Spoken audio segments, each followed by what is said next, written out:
Science point में पुनः स्वागत आपका।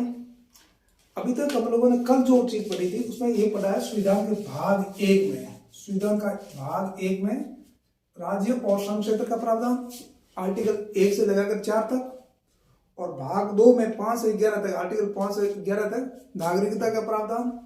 भाग 3 में क्या, भाग 3 में आर्टिकल 12 से 35 तक मौलिक अधिकार है ना, और भाग 4 में आर्टिकल 37 से 51 तक आपके राज्य के नीति निर्देशक तत्व, और भाग ए में 51A में आपके मौलिक कर्तव्यों का प्रावधान। और इसके बाद में इतना हम लोग पढ़ चुके हैं भागों के बारे में। एक अपने भाग 18 पढ़ा था आपातकाल के बारे में, और भाग 20 पढ़ा था संविधान संशोधन के बारे में। भाग 9 भी आपको मैंने बता रखा है, पंचायत और स्थानीय निकाय और सहकारिता से संबंधित। और इसके बाद मैंने ये भी आपको बता दिया कि भाग 7 है वो निरस्त कर दिया गया है। और आज 2 भाग अपन और एक्स्ट्रा इसमें जोड़ते हैं। भाग जो 5 है आर्टिकल 52 से लगाकर 151 वो संघ से संबंधित है, और आपके भाग 6 है 152 से लगाकर आर्टिकल 237 तक ये राज्यों से संबंधित है।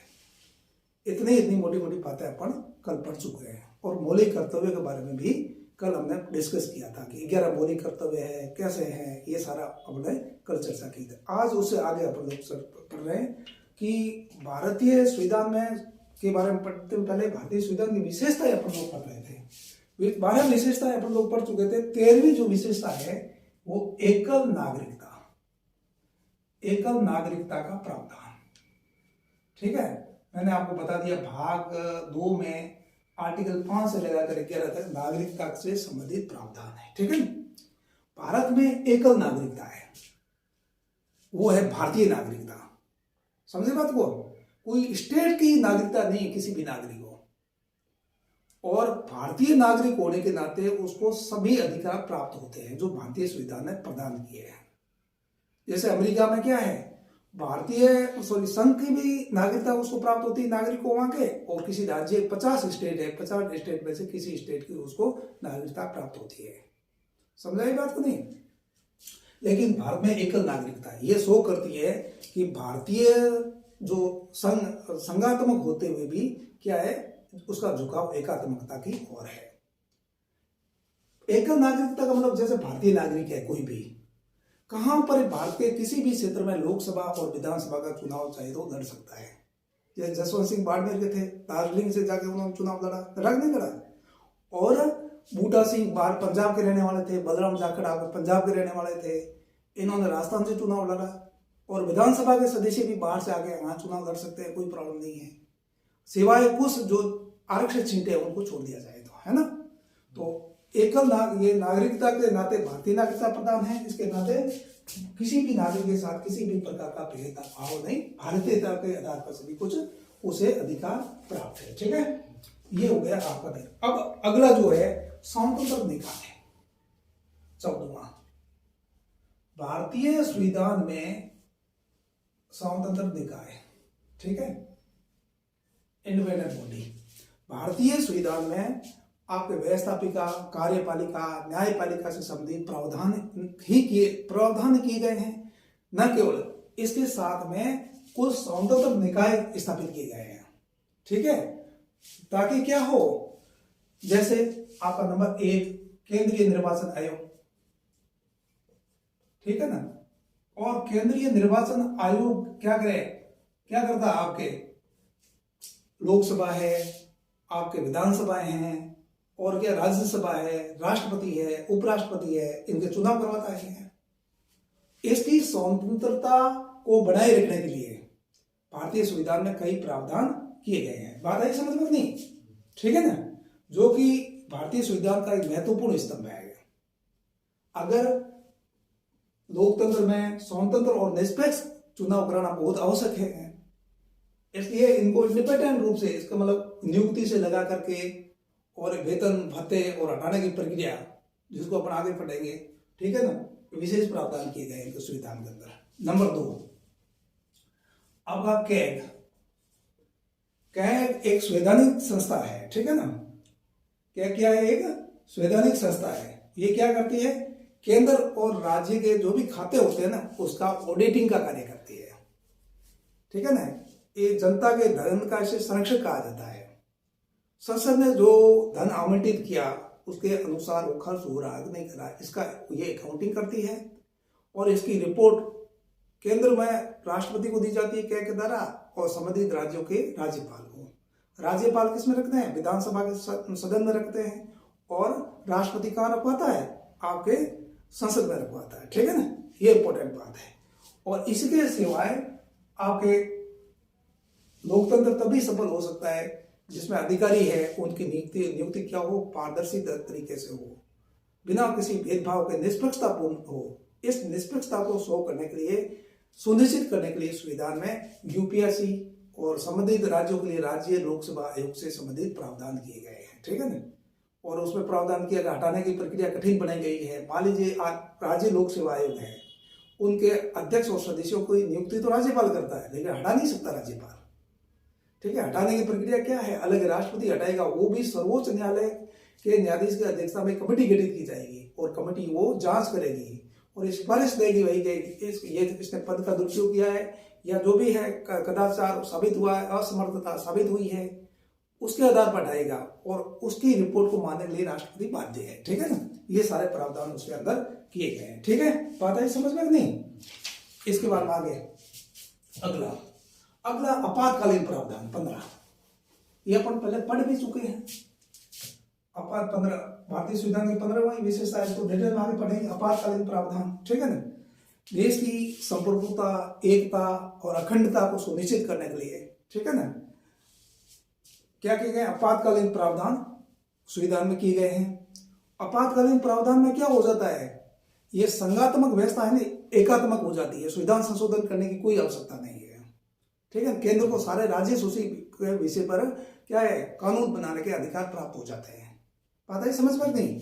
ये कौन कौन से आर्टिकल 352, 352 युद्ध, बाह्य आक्रमण या युद्ध, ठीक है, या आंतरिक सशस्त्र विद्रोह, ठीक है ना, के आधार पर क्या है, अब राष्ट्रपति आपातकाल घोषणा कर सकता है।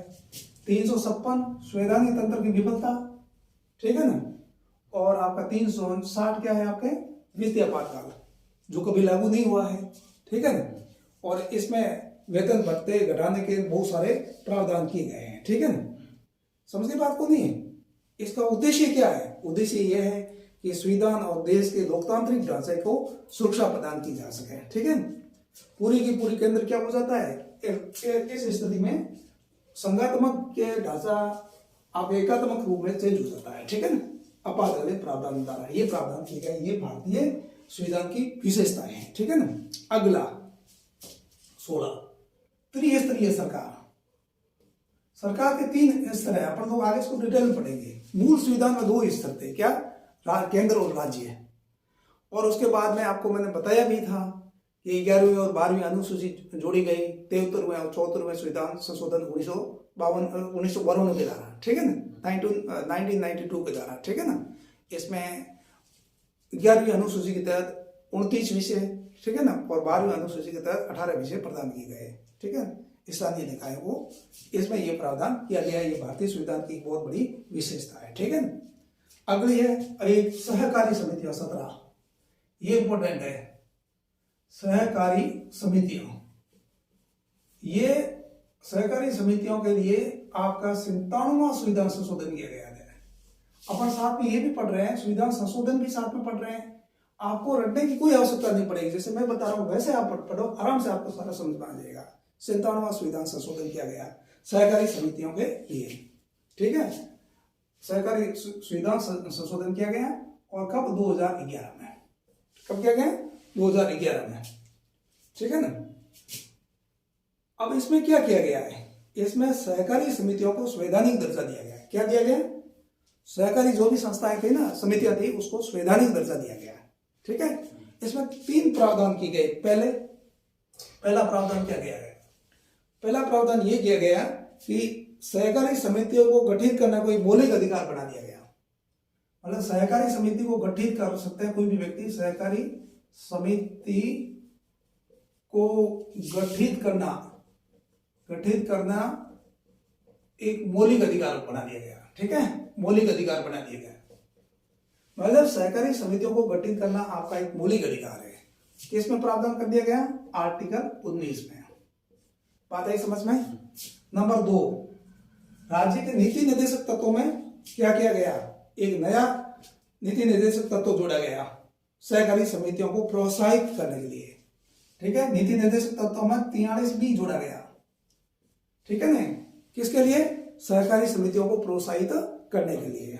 एक और जोड़ा गया, सुविधा में एक नया भाग जोड़ा गया, नंबर 3, कौन सा भाग जोड़ा गया, 9B जोड़ा गया, 9B जोड़ा गया, ठीक है ना।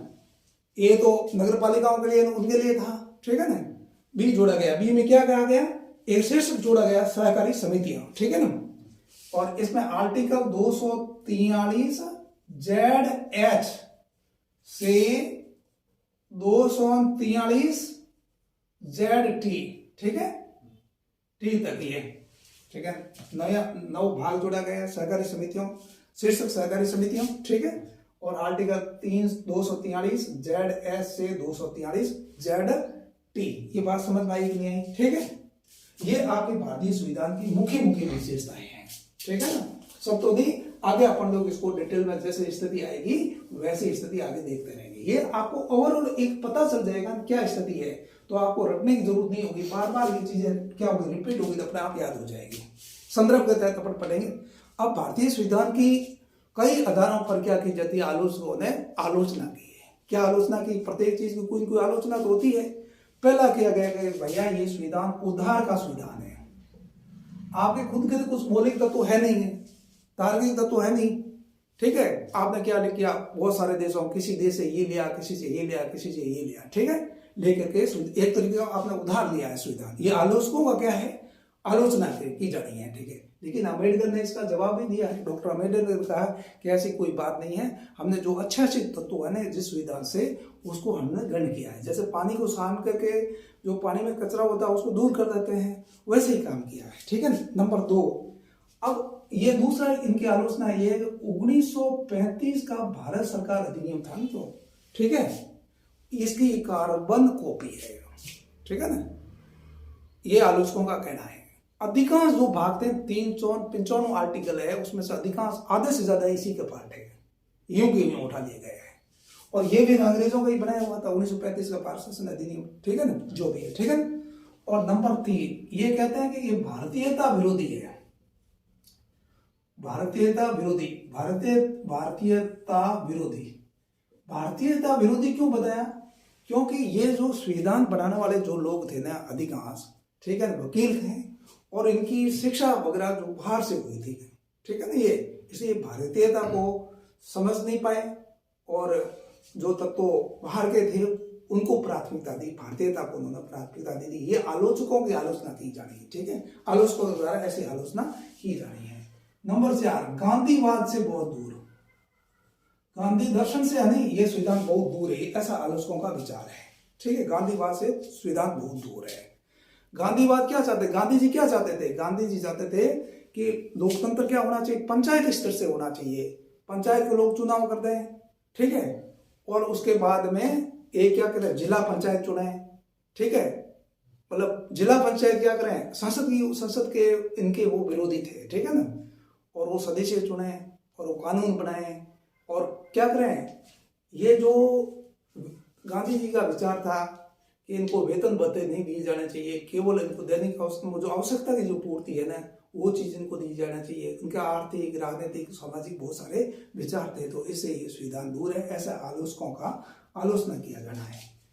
5वां है कि संविधान बहुत बड़ा है, 395 तो आर्टिकल है, 22 इसमें भाग है, ठीक है कि नहीं, 12 इसमें अनुसूचियां हो गई है अब, और भाग के भी बहुत सारे उप भाग बना दिए गए हैं, ठीक है ना, और आर्टिकल के अनुच्छेद के भी बहुत सारे उप बंद बना दिए गए हैं।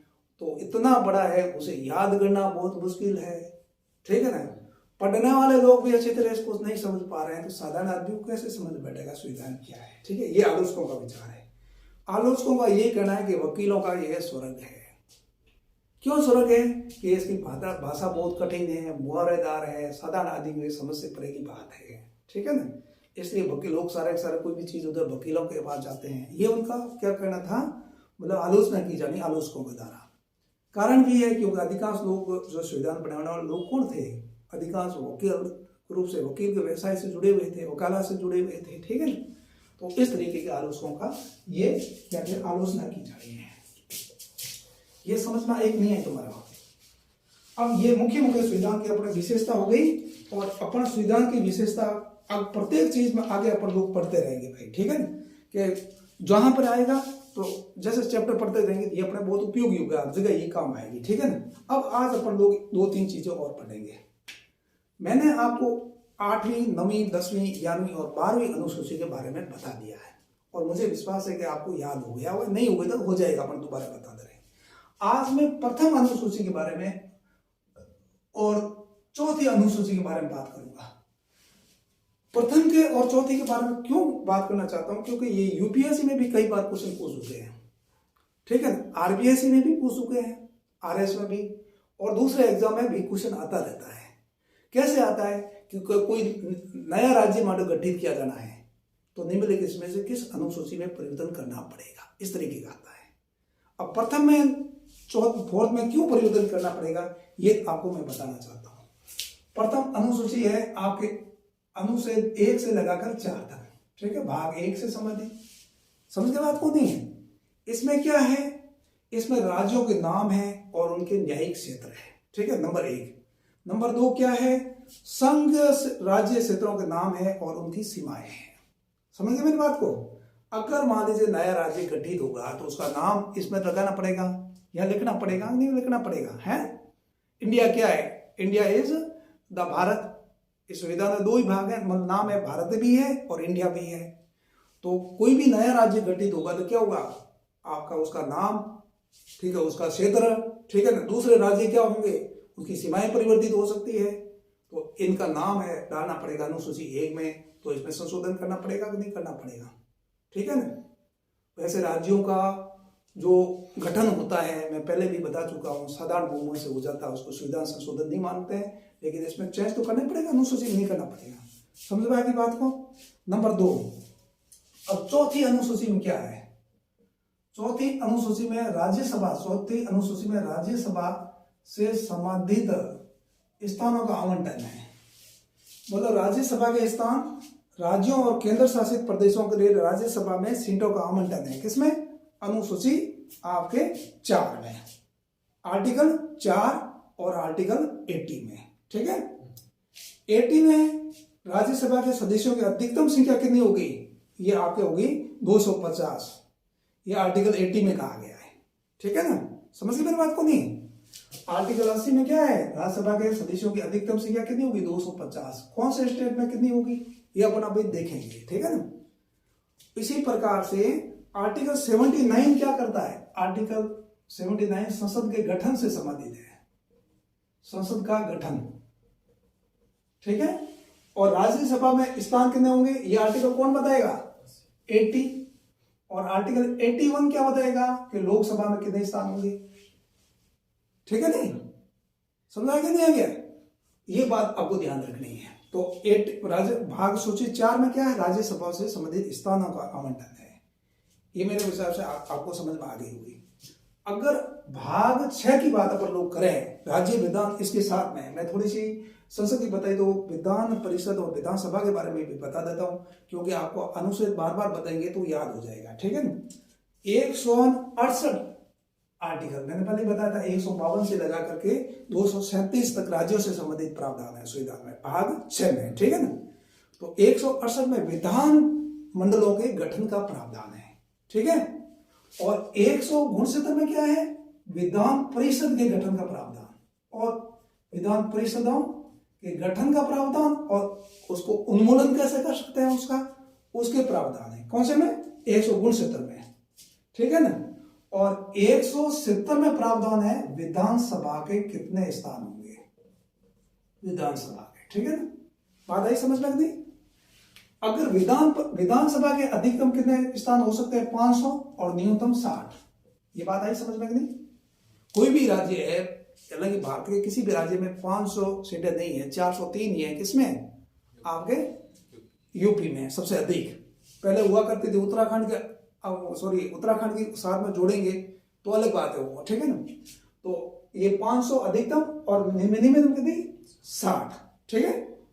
और विधान परिषद की अधिकतम सदस्य संख्या कितनी होगी? विधान परिषद में होगी विधानसभा के सदस्य, जितने विधानसभा के सदस्य होंगे उसका 1/3 अधिकतम, 3 का भाग लगा दो।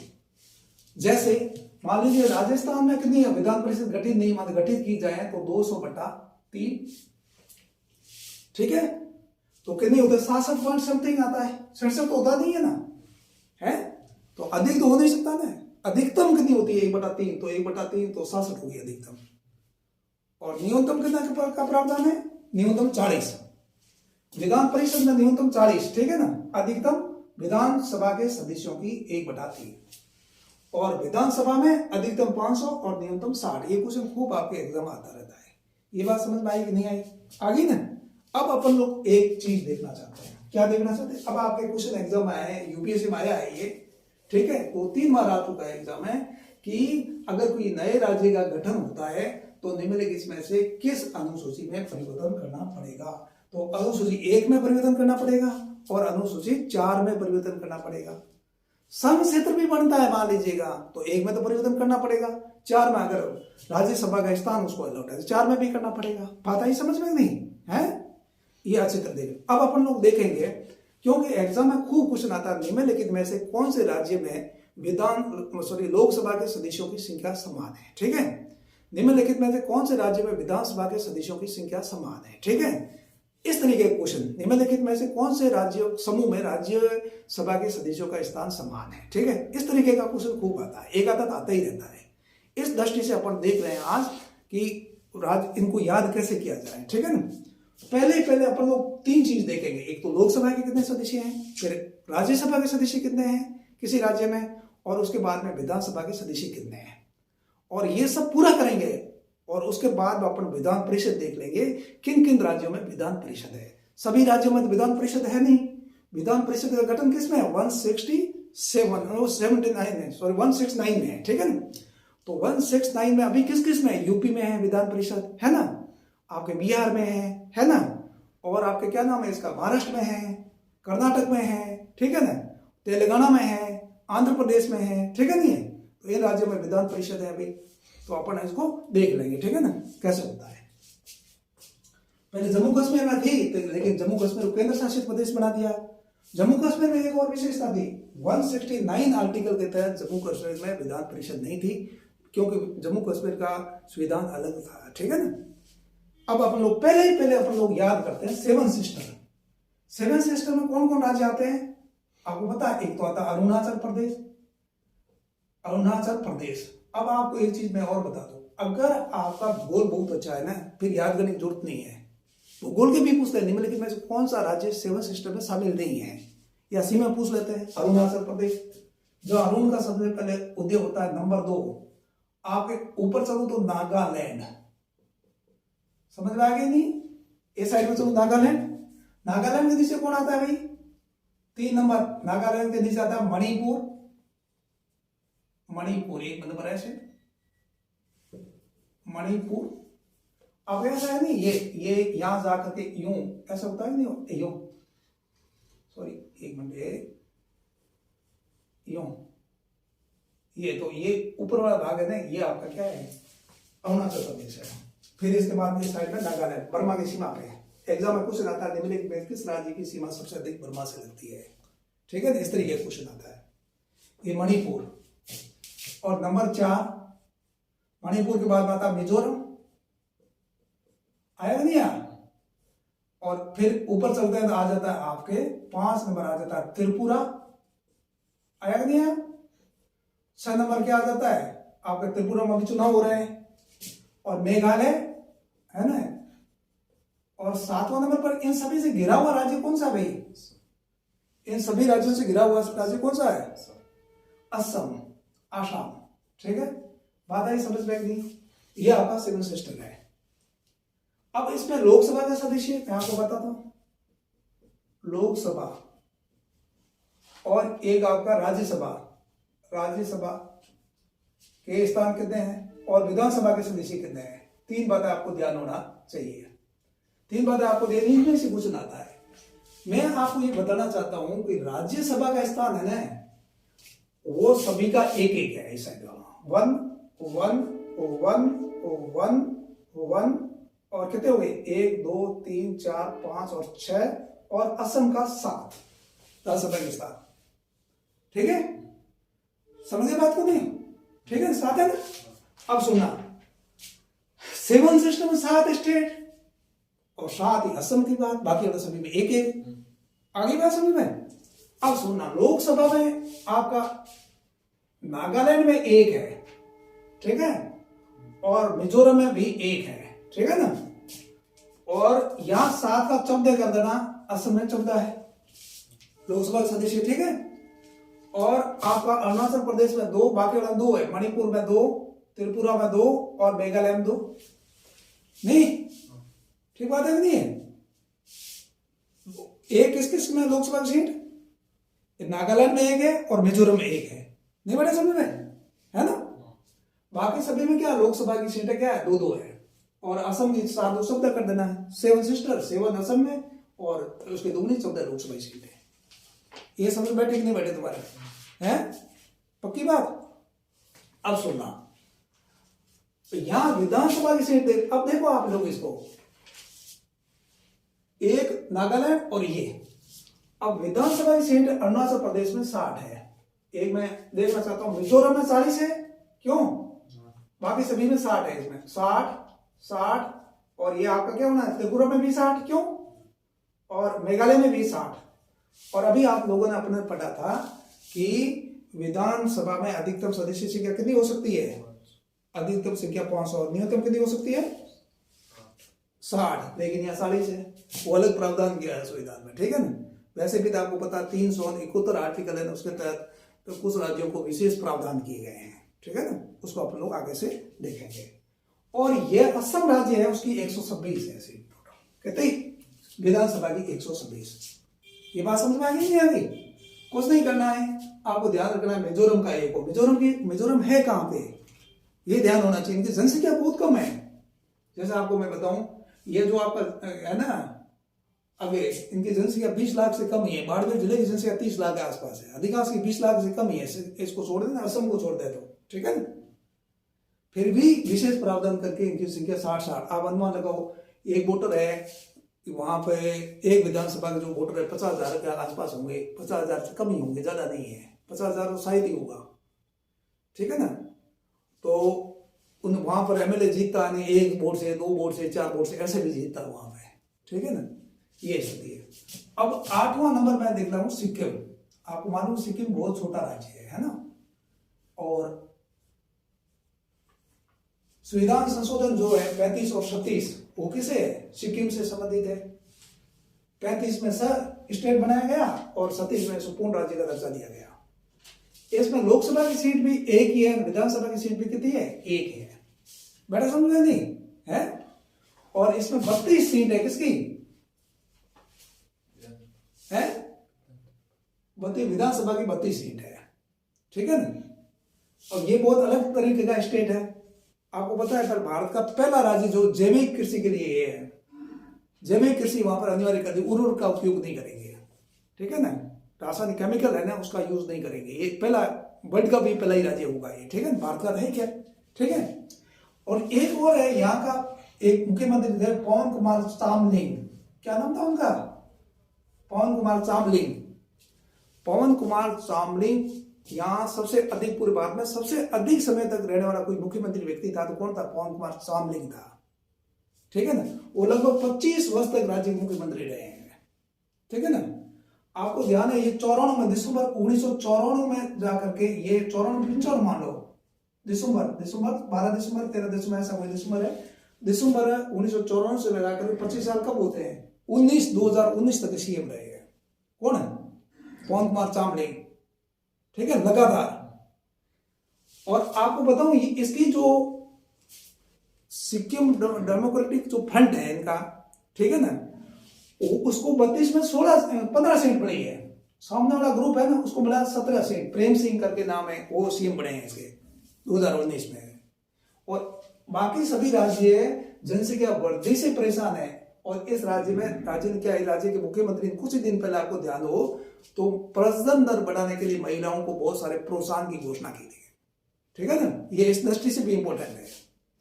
ठीक है ना, 15 सीट, आप 25 साल तक ये मुख्यमंत्री बने, फिर भी आधे से थोड़ी सी कम सीट है ना, इतने ये लोकप्रिय पवन कुमार चामलिंग। ठीक है ना, तुम्हारे को ध्यान हो तो पवन कुमार चामलिंग से पहले एक मुख्यमंत्री थे जिनका नाम क्या था आपका, ज्योति बसु। ज्योति बसु कहाँ के मुख्यमंत्री थे, पश्चिम बंगाल के, जो करीबन 23 साल तक मुख्यमंत्री रहे थे, 1977 से लगाकर 2000 तक, करीबन 23 साल तक उनका रिकॉर्ड था, उनका रिकॉर्ड इन्होंने तोड़ा था, ये ना पवन कुमार चामलिंग ने। ठीक है ना, यूं तो काफी ऐसे मुख्यमंत्री है जो 20-20 साल के आसपास रहे हैं। ठीक है ना, जैसे आपको मैं बता दूं, ये जो आपके उड़ीसा के मुख्यमंत्री है, ये जो नवीन पटनायक, ये भी 2020 से मुख्यमंत्री है। ठीक है ना, 15-20 साल तो काफी लोग रहे हैं।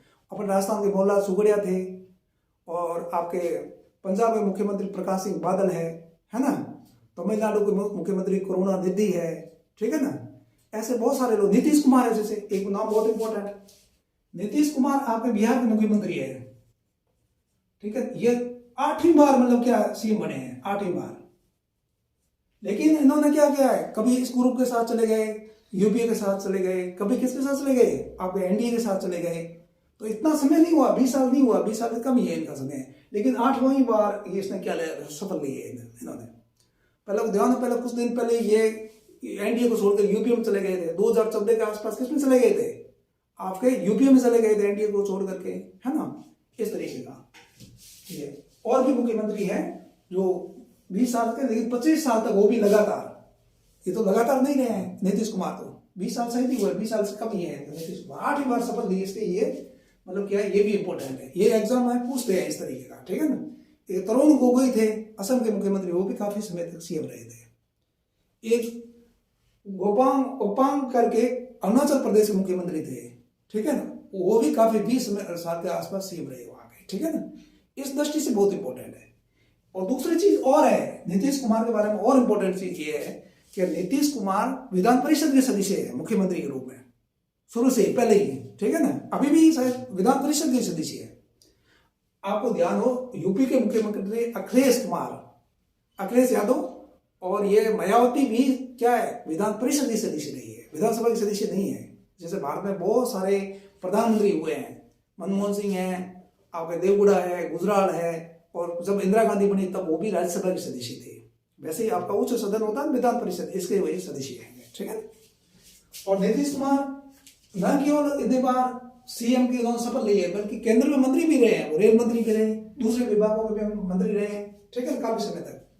तो सिक्किम ये होगा। 9वां राज्य किसको पकड़ो भाई, इससे छोटा राज्य और है गोवा।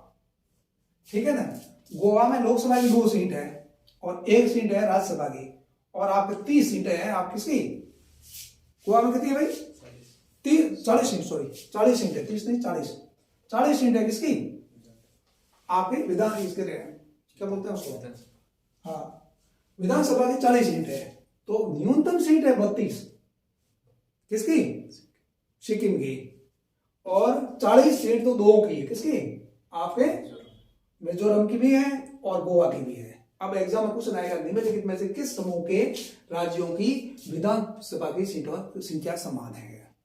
तो समझ में आ गया नहीं आ गया, किसकी समान है, अपने ध्यान रखना है इसका। ये खूब क्वेश्चन पूछते हैं इसका, यूपीएससी में पूछा हुआ है इसका, आरएस में भी पूछा हुआ है। ठीक है ना, दूसरे एग्जाम में भी क्वेश्चन आता रहता है। अब अपन लोग आगे चलते हैं, इतना तो बहुत सिंपल है, सभी को साथ में कर लिया अपना, इसमें कुछ याद भी नहीं करना चाहता।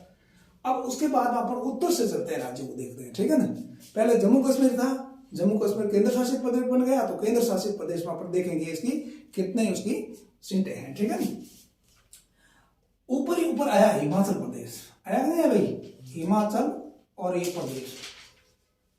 हाँ, हिमाचल प्रदेश के वीरभद्र सिंह करके मुख्यमंत्री हुआ करते थे।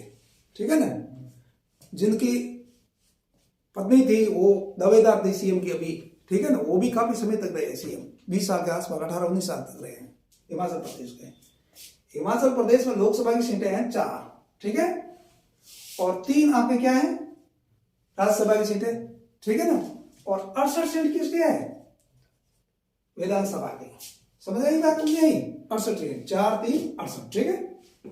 इसके बाद में अपन लोग आते हैं इस साइड में, ये आपका 10 11 हो गया, ठीक है। अपन आते हैं उत्तराखंड।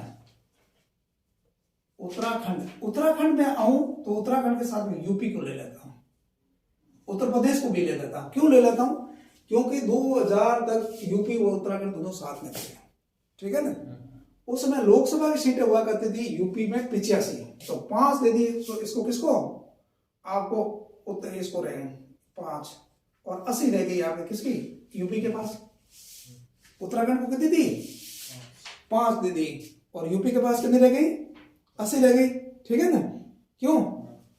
अब सुनना, आपके जितनी राज्यसभा की सीटें है ना आपको उत्तराखंड की, उतनी की उतनी हिमाचल प्रदेश की भी थी। क्यों? और आपके उत्तराखंड में आपके विधानसभा के सदस्यों की संख्या 70 है, ठीक है ना। दिल्ली में भी विधानसभा के सदस्यों की संख्या कितनी है, 70 है, ये ध्यान रखना, ठीक है। दिल्ली में भी विधानसभा के सदस्यों की संख्या कितनी है, 70 है। आपको ये बता दूं कि हिमाचल प्रदेश की तुलना में उत्तराखंड की जनसंख्या ज्यादा है, ठीक है ना। ये देखना 70, फिर भी 5 सीटें, ठीक है। और यूपी में पहले 34 सीट हुआ करती थी, 3 दे दी किसको, उत्तराखंड को, किसी कितनी रही, 31 है। और विधानसभा के सदस्यों की कहते हैं 403 है ना, 403, नहीं बेटा समझा है। यूपी में आपके जो यूपी में विधानसभा के सदस्यों की संख्या है 403, उत्तराखंड में 70 और 5 3, ठीक है, और 80। आज भी सबसे अधिक यूपी में लोकसभा की सीटें, अधिकांश प्रधानमंत्री भी यूपी से हैं। और एग्जाम में क्वेश्चन आता है, निम्नलिखित के जवाहरलाल नेहरू निम्नलिखित में से किस लोकसभा क्षेत्र से चुनाव जीत करके लोकसभा के सदस्य थे जब प्रधानमंत्री थे? तो जवाहरलाल नेहरू कौन से थे, फूलपुर से चुनाव जीते थे, ठीक है। इसी पर लाल बहादुर शास्त्री भी वहीं से थे। आप इंदिरा गांधी रायबरेली से चुनाव जीती थी, राजीव गांधी अमेठी से जीते थे, ठीक है ना। और चंद्रशेखर जी कहां से जीते, बलिया से जीते थे, वाजपेयी लखनऊ से जीते थे। अपन आगे इसको भी पढ़ेंगे साथ में, इसका भी क्वेश्चन पूछते हैं एग्जाम में। ये आ गया समझ में? अब 13वां में आपको दे सकता हूं सीधा सा, कहां 13वां आपको पंजाब, ऊपर पंजाब रह जाता है ना, ठीक है। तो पंजाब में कितनी है, पंजाब में सीटें हैं आपके 13। क्यों भाई? पंजाब में लोकसभा की 13 और राज्यसभा की कितनी, 7। अब सुनो, राज्यसभा की सीटें जितनी असम है उतनी पंजाब में 7-7 हो गई, बराबर नहीं है। और यहाँ 117 है, विधानसभा की सीटें कितनी है पंजाब में, 117। आपको मालूम है थोड़े दिन पर चुना हुआ 90 के आसपास सीट किसको मिली थी, आप पार्टी को, है ना। और ये 14 आ गया। 14 आपका हरियाणा अपन लोग देखते हैं, पंजाब और हरियाणा 1966 तक एक साथ ही थे। हरियाणा में लोकसभा की सीटें 10 है, सिंपल सी बात, 5 है ना आपके राज्यसभा की सीटें, ठीक है। और 90 किसकी है, आपका विधानसभा की सीटें हैं, ठीक है। बात है समझ में नहीं? 90 सीट किसकी है, विधानसभा की, किसकी, आपके हरियाणा में। ये बात समझ में आ गई नहीं आ गई? और छत्तीसगढ़ में भी 90 सीटें हैं। आगे अपन लोग इसको देखेंगे, हरियाणा हो गया। अब अपन लोग 15वां नंबर आता है राजस्थान। राजस्थान आ जाए, राजस्थान में आप लोगों को पता ही है कितनी, 25, 10 और 200। क्यों 25, 10, 200 हो गई ना। अब राजस्थान से नीचे चलेंगे तो कौन आएगा, आपका गुजरात, बहुत इंपॉर्टेंट। गुजरात में कुछ नहीं करना है, गुजरात एक नीचे है ना, इस तरफ है, एक एक जोड़ दो दोनों में से। आपका 26 लोकसभा की और 11 किसवी राज्यसभा की और 185 आपके अभी गुजरात में चुनाव हुए थे, आपको ध्यान हो तो। और आपके जो है ना 182 में बीजेपी करीबन 156 या 157 सीट मिली थी, है ना, ध्यान नहीं है। अब मैं ऊपर वाला यहां तक मिटा देता हूं, गोवा तक कोई दिक्कत है नहीं आपको। क्यों, गोवा तक मैं इसको कैंसिल कर देता हूं, तो फिर आपको दिक्कत नहीं है। अब क्वेश्चन एग्जाम आएगा कि निम्नलिखित में किस समूह के राज्यों की विधानसभा की सीटें समान है। जैसे आपको बोल दिया कि हरियाणा में कितनी 90 है, तो 90 और किसमें है, आपके छत्तीसगढ़ में भी 90 है, इस तरीके का, ठीक है ना। अब गुजरात आ गया। गुजरात के बाद में अपन लोग 11, 12, 16, 17वां करते हैं, ठीक है। 17वां गुजरात के इस साइड में अपन एमपी आते हैं, किसमें, मध्य प्रदेश, ठीक है। मध्य प्रदेश आएंगे तो मध्य प्रदेश के साथ में छत्तीसगढ़, क्यों, एमपी मध्य प्रदेश और 18वां मैं छत्तीसगढ़ कर देता हूं, क्यों भाई, क्योंकि मध्य प्रदेश और छत्तीसगढ़ दोनों एक साथ थे पहले, और 2000 में इनको अलग स्टेट बनाया गया था।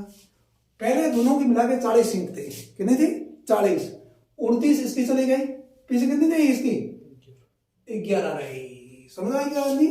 तो छत्तीसगढ़ की भी 11 और गुजरात की भी कितनी है, 11, नहीं है समझ में, नहीं, जितनी छत्तीसगढ़ की आपकी सीट है उतनी कुछ कितनी है, गुजरात की है ना, राज्यसभा की, और राज्यसभा की 5, और टोटल थी शायद 16 में पहुंच गए, पीछे कितने रहे, 11, तो 11 किसकी हो गई, ठीक है ना। तो हाँ 11 राज्यसभा की मध्य प्रदेश में, तो लोकसभा की भी 11 किसमें, छत्तीसगढ़ में, राज्यसभा की 11 कहाँ है, गुजरात में, आगे समझ में। अच्छा अब आप लोगों को मैं बताऊं, छत्तीसगढ़ में मैंने पहले आपको बता दिया 90 है किसकी, और 230 और 90, ठीक है, 320 सीट थी इनकी, है ना, 320 थी, तो ये 90, 320 में 90 घटाओ कितना आएगा, 230 आएगा ना, तो 230 सीट थी पहले। तो मध्य प्रदेश एक साथ हुआ करता था, क्षेत्रफल की दृष्टि सबसे बड़ा राज्य था, अब क्षेत्रफल दूसरे स्थान पे आ गया मध्य प्रदेश, है ना, और आपके 230 तो है इसमें सीट। और आपको बात मालूम है 2018 में जब चुनाव हुए थे तो कांग्रेस को 114 के आसपास सीट मिली थी, 109 मिली थी बीजेपी की, कुछ दूसरे निर्दलीय थे, है ना, 4-5 जो भी है। उसके बाद में सरकार बनी कमलनाथ की, फिर गिर गई और बीजेपी की सरकार आई वापस, ठीक है। ये छत्तीसगढ़ के बाद महाराष्ट्र आता है। अब यहां से 19, आपको मालूम है कि सबसे अधिक जनसंख्या कौन से राज्य की है, यूपी की, और यूपी के बाद में किसका है नंबर, महाराष्ट्र का। महाराष्ट्र में 48 सीट है। अब सबसे अधिक सीट किसकी है, दूसरे नंबर पे, पहला तो गया आपका कौन, यूपी के बाद में लोकसभा की दूसरे नंबर की सीट कौन सी है, आपके महाराष्ट्र की। और आपका जनसंख्या की दृष्टि से दूसरा सबसे बड़ा राज्य कौन सा है, महाराष्ट्र, 19, और ये 288 है, 288 सीट है किसकी, आपके महाराष्ट्र की। ये बात समझ आई मेरी, ठीक है। अब महाराष्ट्र के नीचे अपन लोग चलते हैं कर्नाटक, 20, कर्नाटक के एक मुख्यमंत्री हुआ करते थे, कौन, एच.डी. देवगौड़ा का नाम आपने सुना होगा। और एच.डी. देवगौड़ा कब है, 1990 में क्या बने थे, आपके प्रधानमंत्री बने थे। 28 और 12, ठीक है, 28 और 12 ये किसकी हो गई, 28 तो हो गई आपके लोकसभा की, और 12 और 224 है ना, 224 किसकी है, विधानसभा की सदस्य, किसमें, कर्नाटक में। आई बात समझ में। अब कर्नाटक पास में, कर्नाटक गोवा अपन पढ़ दिया, गोवा को हम छोड़ रहे हैं, और ये 21 नंबर पे आ गया कौन, केरल। और मेरे हिसाब से केरल में 21 ही आप किसकी है, लोकसभा की सीट है, नहीं 21 नहीं 20 है शायद, हाँ 20 बिल्कुल सही, 20 नंबर। केरल में 20 लोकसभा की सीट है, 21 नहीं, सॉरी, है ना, 20 लोकसभा की सीट है केरल में, 9 है आपके राज्यसभा की सीट, और 140 किसकी है, विधानसभा के सदस्यों की संख्या, ठीक है। और केरल आ गए, तो केरल के बाद 22 नंबर पर आ गए, वो उड़ीसा में है 21, तो ये वहां पे हो गया है ना। केरल के बाद में आ गया तमिलनाडु। अब तमिलनाडु का और आंध्र प्रदेश का रिश्ता अलग तरह से है। ये आपका था ना, यहाँ आपके तमिलनाडु में 39 सीट है, कितनी, लोकसभा के लिए, ठीक, करुणा नदी वगैरह यहाँ पे रहे हुए हैं। पहले 18 यही थी, और एक राज्य और इसके पास में आंध्र प्रदेश हुआ करता था, 2 भाग हुए। आंध्र प्रदेश में भी 18 ही थी राज्यसभा की सीटें, ठीक है ना, कितनी थी, 18 ही थी। इस दृष्टि से वो एग्जाम आया हुआ कुछ निम्नलिखित राज्य में किस राज्य के समूह के राज्यसभा के सीटों बराबर है, ठीक है, समान है, तो उसका आंसर था तमिलनाडु और आपके कौन, आंध्र प्रदेश। अब आंध्र प्रदेश में चूंकि 2 भाग हो गए हैं, तो इसलिए क्या हो जाएगा, आंध्र प्रदेश अब आंसर नहीं रहा है, इसमें 234 सीटें हैं, ठीक है ना। सबसे अधिक सीटें किसकी है, आपके उत्तर प्रदेश की, और 224 आपके इसकी कर्नाटक की, केरल की 140, 234 आपके तमिलनाडु की। और 23 नंबर बहुत इंपॉर्टेंट है, 23 नंबर आपका आ गया आपका आंध्रा, आंध्रा को सिमराद इसका नाम कर दिया आंध्रा, ठीक है। और 24 नंबर है सीमांत, और इसको क्या बोलते हैं तेलंगाना, एपी आंध्र एपी कर दो, ये तेलंगाना तेलंगाना तेलंगाना स्टेट, ठीक है ना। अब इन दोनों में तेलंगाना और इन दोनों को मिला करके 42 सीट थी पहले, कितनी थी 42 थी, और 17 इसको दे दी, पीछे कितने ये 25, यही ना।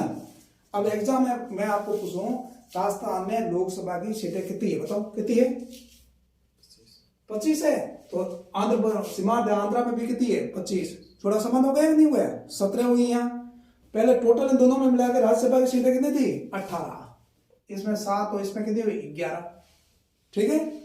254 इन दोनों को मिलाकर के विधानसभा की सीट थी, इसको 119 सीटें दी है, पीछे कितने रही 175 है, 175। ये बात समझ में आई नहीं, ठीक है। आपको जनसंख्या का थोड़ा सा आइडिया है ना, तो जनसंख्या का आइडिया होने पर आपको पता पड़ जाता है अधिक सीटें तो किसकी हो गई है ना। लेकिन उस साइड के जो राज्य हैं जनसंख्या का पालन नहीं किया गया, दूसरा पालन किया। 25 तेलंगाना हो गया, आपका आंध्रा हो गया, और उसके बाद अपन चलते हैं उड़ीसा, ठीक है। किसमें चलते हैं उड़ीसा में चलते हैं, ठीक है। उड़ीसा में कहते 21 10 क्यों और 147 है ना 147। अब सुनो आपके 10 राज्यसभा के सीट का राजस्थान में भी 10, और 10 कहां पे है आपके 10 आपके इसमें उड़ीसा में भी 10 है, नहीं है क्या, राजस्थान उड़ीसा समान हो गया ना। और ये 25 लोकसभा और 10 ये 10 इसमें लोकसभा की हरियाणा में आती है, और 25 और 26। अब 26 में कौन कहां से, बिहार, बहुत इंपॉर्टेंट है भाई, बिहार के साथ में झारखंड आएगा, झारखंड। अब इन दोनों की मिलाकर के 54 सीट थी, कब जब दोनों साथ थे 2000 तक, कितनी सीटें थी 54, किसकी लोकसभा की। लोकसभा में सबसे अधिक सीटों वाला राज्य कौन सा था उसमें, उत्तर प्रदेश, और दूसरा नंबर था बिहार का, ठीक है ना। अब महाराष्ट्र आ गया 48, ठीक है, इसकी 40 है, तो इसकी कितनी हो जाएगी 14 और 40 कितने होते हैं, 14 और 40 कितने होते हैं 54। कुल 22 थी इनकी सबसे बड़ी इनको बन जाएगी 16, क्यों 22 थी टोटल इसकी आपके राज्यसभा के लिए, 54 थी टोटल आपके लोकसभा के लिए। ये बात आई समझ में नहीं। और इसके लिए 81 है टोटल, किसके लिए झारखंड के लिए, आपके विधानसभा के सदस्यों की संख्या झारखंड के लिए कितनी है 81, और 243 किसकी है आपके बिहार की 243। ये टोटल कितने हो गए 3 1 4 और 8 4 12 12, 4 और 12 है ना, 1 3 324 थी उसमें पहले सीटें इसकी, है ना।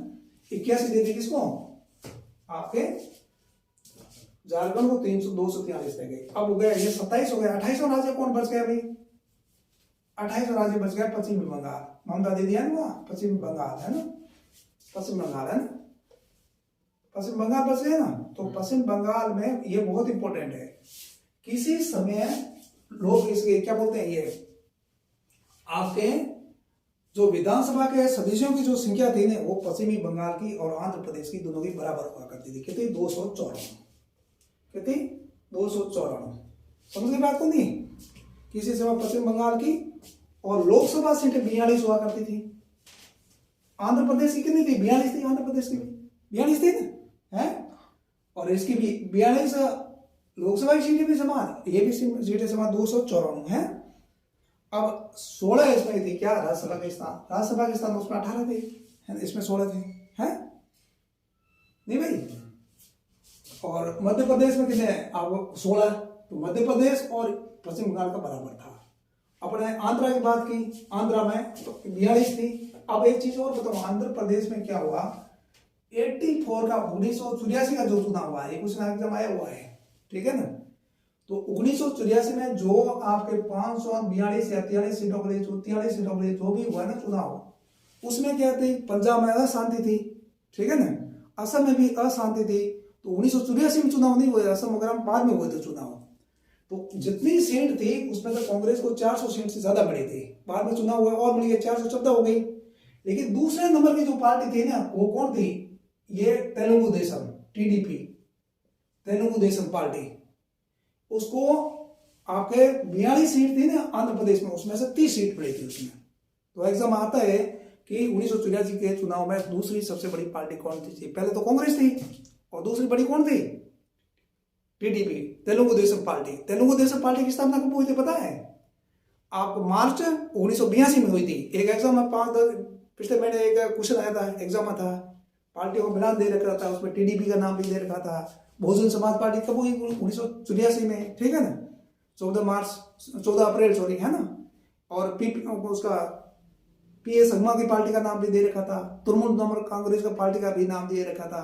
तो सबको अच्छी तरह पढ़ना है। अब पहले जो रटन वाला क्वेश्चन फिक्स होते थे ना, ऐसा नहीं है, अंदर घुस के पूछते हैं, कहानी बना के कोई याद करे वो भी संभव नहीं है। तो ये बात है समझ में नहीं। तो इसके नेता हुआ करते थे कौन? आपके एनटी रामाराव, ठीक है, वो मुख्यमंत्री बने थे। और एक चीज और है, 1984 का जो चुनाव हुआ था ना लोकसभा का, उसमें बीजेपी को 2 सीट मिली थी। अब बीजेपी की सीट तो 302 है ना, उसमें कितनी मिली थी? केवल 2 सीट मिली थी। और 2 सीटों में से एक सीट आंध्र प्रदेश से थी, वो एक गुजरात से थी मेहसाणा से, एक आंध्र प्रदेश से थी। आंध्र प्रदेश से वो सीट थी जो पीवी नरसिंह राव वहां खड़े हुए थे, वो हार गए थे, बीजेपी का आदमी जीता था वहां से, ठीक है। बाद में प्रधानमंत्री बनते नरसिंह राव, ठीक है ना। तो नरसिंह राव नदियाल सीट से फिर लोकसभा का चुनाव जीतते हैं। जब 1991 तो प्रधानमंत्री बनते हैं, उसमें वो किसी भी सदन के सदस्य नहीं थे। क्यों? क्योंकि आपको ध्यान है कि मई 1991 में क्या होगा, राजीव गांधी की हत्या हो गई थी और पीवी नरसिंह राव ने चुनाव भी नहीं लड़ा था। फिर वो प्रधानमंत्री बन गए। वैसे दावेदार तो थे एनडी तिवारी, जो नैनीताल से चुनाव हार गए थे। नैनीताल कहाँ है? आपके उत्तराखंड में। और एनडी तिवारी के बारे में ये ध्यान रखना है कि एनडी तिवारी वित्त मंत्री भी रहे हैं, उत्तराखंड के भी सीएम रहे और यूपी के भी सीएम रहे। ये बहुत इंपॉर्टेंट चीज है इनकी, ठीक है ना। एनडी तिवारी की बात कर, 2 राज्यों का मतलब कौन रहा? वो सीएम रहा है, ठीक है ना। कौन है? एनडी तिवारी। समझा की बात को नहीं? ये मुख्य चीजें अपन याद रखना। आज अपन ने क्या देखा, 28 राज्य है ना, उन 28 राज्यों में लोकसभा और विधानसभा के सदस्य किसमें कितने हैं, और इससे संबंधित क्वेश्चन है ना एग्जाम में आता रहता है। एक क्वेश्चन जो लगातार एग्जाम जो हो रहे हैं उसमें पूछा जा रहा है पार्टियों के बारे में, स्थापना के बारे में और चुनाव चिन्ह के बारे में, ठीक है ना। आपको टीचरों की जो भर्ती हुई थी इसमें पूछा था ना, चुनाव चिन्ह पूछ लिया था कौन सी पार्टी का। तो अपन धीरे धीरे आगे पढ़ेंगे तो पार्टियों की स्थापना, मुख्य नेता कौन है, किसने की थी, और चुनाव चिन्ह है। जैसे आपके लालू की पार्टी का चुनाव चिन्ह क्या? लालटेन है, ठीक है ना। और अखिलेश की पार्टी है समाजवादी, उसका क्या है? आपके साइकिल है ना। कांग्रेस का, बीजेपी का आप लोग जानते हो। धीमे धीमे ये सारा ही करेंगे। स्थापना कब हुई आज अपन नहीं करेंगे, कल अपन देखेंगे राज्यसभा में, सॉरी केंद्र शासित जो प्रदेश है ना उनकी क्या स्थिति है, लोकसभा की सीटें उनको कितनी अलॉट है और राज्यसभा की कितनी है और विधानसभा की कितनी है, ठीक है। Okay bye.